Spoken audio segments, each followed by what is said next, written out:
ये जांचना ज़रूरी है कि हम ये सीख ले कि असेसमेंट और एवेलुएशन क्या है।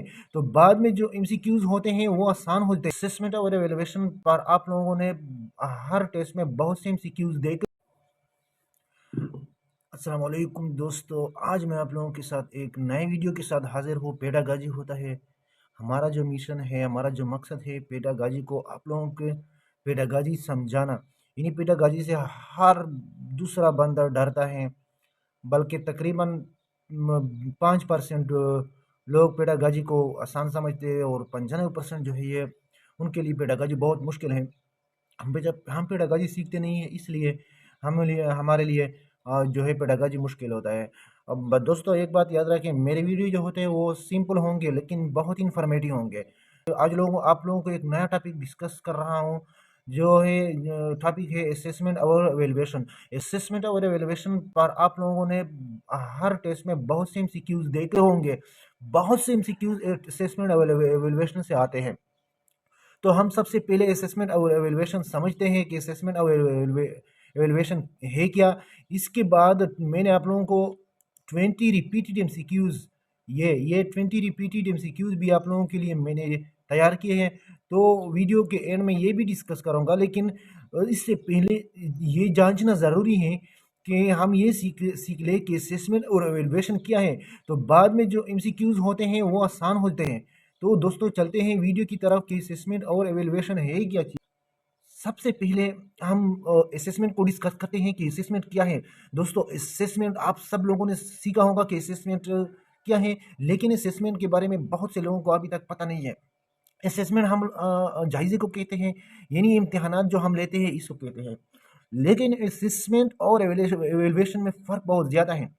असेसमेंट जो होता है ऐसा वो ऑनगोइंग प्रोसेस होता है, यानी मतलब हम जो डेली बेसिस पर क्या करते हैं, टेस्ट लेते हैं, या वीकली बेस पर जो टेस्ट लेते हैं, या मंथली बेस पर जो टेस्ट लेते हैं, इसको असेसमेंट कहते हैं। या दौरान दौरान पीरियड जो हम सवालात करते हैं या प्रेजेंटेशन करते हैं, ये सब जो है ये असेसमेंट है।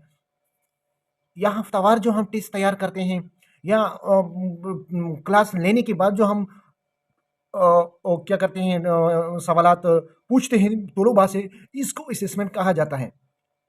असेसमेंट आप दोबारा मैं आप लोगों को रिपीट करता हूँ कि असेसमेंट ऑनगोइंग प्रोसेस होता है, यानी जो मतलब हम सवालात करते हैं पीरियड के दौरान, लेक्चर के दौरान, या लेक्चर के बाद, या सबक पढ़ने के बाद, सबक के दौरान, या हफ्तावार जो हम टेस्ट लेते हैं, या डेली बेस पर जो हम टेस्ट लेते हैं, इसको असेसमेंट कहा जाता है।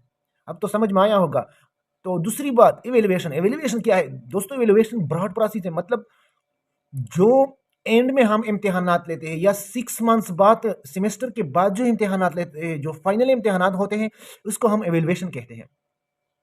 इवेल्युएशन और सेशन के आखिर में होता है, ठीक है दोस्तों। तो इवेल्युएशन और असेसमेंट में फ़र्क ये होता है, असेसमेंट में प्रेजेंटेशन, क्विज, ये सब चीज़ें आते हैं, और इवेल्युएशन में जो होता है, जो आखिर में हम तहरीरी इम्तिहानात या एमसीक्यूज टाइप इम्तिहानात, जिस पर हम पासिंग और फेलिंग करते हैं, इस तरह जो इम्तिहानात होते हैं, जो हम सेशन के आखिर में लेते हैं या सेशन के मिड में लेते हैं, इन इम्तिहानात को हम इवेल्युएशन कहते हैं, ठीक है। तो इसके बाद है ये अगला टॉपिक है formative and summative assessment. Formative assessment के अब टाइप्स हैं। फॉर्मेटिव और समेटिव असेसमेंट क्या है, आप लोगों को मैंने डिफिनीशन या सब कुछ उर्दू में भी यहाँ पर लिखा है। मैंने आप लोगों के लिए बहुत मेहनत की है, उर्दू में भी मैं आप लोगों के लिए टाइपिंग कर रहा हूँ, ताकि आप लोगों को अगर मुझसे कोई चीज़ आप ना सीख सके, लेकिन बाद में जो वीडियो आप रिपीट कर रहे हो, तो वीडियो से भी आप सीख सकते हैं, ठीक है। तो फॉर्मेटिव असेसमेंट क्या है? It is ongoing assessment use during the learning process to provide feedback and guide instruction. Example include quiz, discussion, ठीक है, क्लासरूम ऑब्जर्वेशन होता है, प्रेजेंटेशन होता है, ठीक है। फॉर्मेटिव असेसमेंट क्या है? आप जो हम क्विज लेते हैं, ऑनगोइंग प्रोसेस है ये। वैसे ऑनगोइंग असेसमेंट जो होता है, जो ड्यूरिंग लर्निंग जो हम सवालात करते हैं, इसको फॉर्मेटिव असेसमेंट कहा जाता है। दूसरा है समेटिव असेसमेंट। समेटिव असेसमेंट क्या है? Summative assessment conducted at the end of instructional period of evaluate or all learning outcome. ये जो समेटिव असेसमेंट है ये दोस्तों याद रखें ये एवेल्युएशन के साथ मुशाबहत रखता है।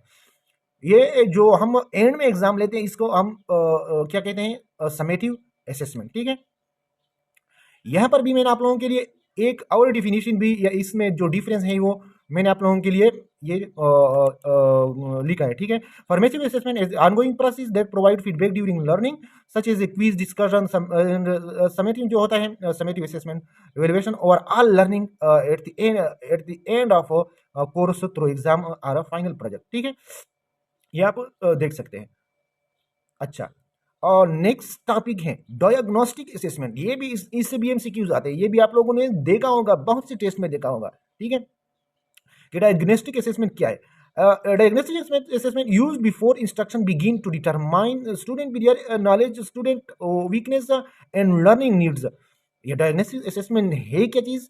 इसमें हम तलबा की ताकत को, तलबा की लर्निंग को, तलबा की कमजोरियों को इसको हम सीख सकते हैं और साथ साथ help teachers tailor instruction to meet student needs.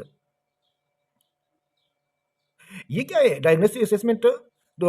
Teacher के लिए भी बहुत अहम होता है क्योंकि इससे टीचर भी बहुत कुछ सीख सकते हैं कि मुझ में क्या कितने खामियां हैं, मैंने बच्चों को क्या कुछ सिखाया है, बच्चों में इंप्रूवमेंट कितना आया है और कौन सा मेथड हम मैं जो अप्लाई कर रहा हूँ ये मेथड अप्लाई कर रहा है ये इनके लिए ठीक है या नहीं है। ठीक है, इसकी एग्जांपल क्या है? प्री टेस्ट यानी जो पहले से टेस्ट लिया जाता है, skills assessment and student interviews. ठीक है, डायग्नोस्टिक असेसमेंट ये चीजें हैं, स्टूडेंट इंटरव्यू इसमें आते हैं, स्किल असेसमेंट आता है और प्री टेस्ट। अब इससे एमसीक्यूज जब आ जाए तो ये चीजें जो होता है, ये एग्जाम्पल जो मैंने आप लोगों को दिए हैं ये चीजें ये जरूर इसमें शामिल होंगे। ठीक है, यहाँ पर भी मैंने आप लोगों को डायग्नोस्टिक असेसमेंट की दूसरी डिफिनीशन भी मैंने आप लोगों के लिए लिखा है। ठीक है, मैं आप लोगों के लिए यार दोस्तों बहुत मेहनत कर रहा हूँ, आप लोग मुझे क्या करें सपोर्ट करें। अगर अभी तक आप लोगों ने मेरे चैनल को सब्सक्राइब नहीं किया, चैनल को भी सब्सक्राइब करें और वीडियो को जरूर लाइक किया करें, दोस्तों के साथ भी शेयर करें। इसके बाद है third, continuous and comprehensive evaluation. अब एवेल्युएशन की तरफ आते हैं कि कंटिन्यूड और कंप्रहेंसिव एवेल्युएशन है क्या चीज दोस्तों? इसको हम सीसीई भी कहते हैं, यानी कंटिन्यूस मुसलसल और जामे तशखीस एवेल्युएशन तशखीस होगी। ठीक है, तो a holistic system of assessment introduced to reduce stress on student and evaluate both scholastic and co-scholastic aspects.